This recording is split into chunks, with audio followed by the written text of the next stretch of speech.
Well, ideal weather conditions have led to an excellent wheat crop. Tobie Blanchard reports that farmers were able to harvest the crop early this year ahead of threatening floodwaters.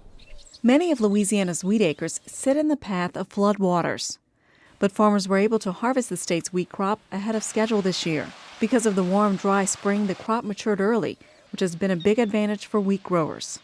We're probably anywhere from 10 to 14 days ahead of time where we normally are, which has really been a benefit this year because of the threat of the flooding. Twidwell said some farmers harvested under higher than normal moisture levels, which will require them to store the wheat for drying.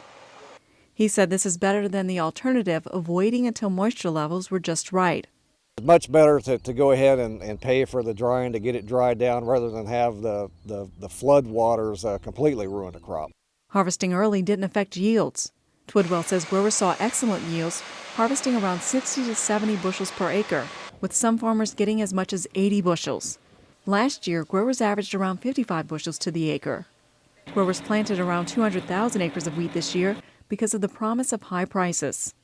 All of a sudden it shot up to $7, $8 a bushel in August and September. So that really prompted a lot more interest in wheat than what we anticipated. Around the globe, wheat growing regions are seeing droughts in some areas and floods in others, which could cause prices to rise even higher.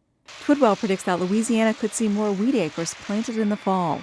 Because of the tight wheat supplies, if producers are interested in planting wheat next fall, they're going to have to get their seed lined up as early as possible. Louisiana gets most of its wheat seed from Arkansas, where wheat was damaged by floods.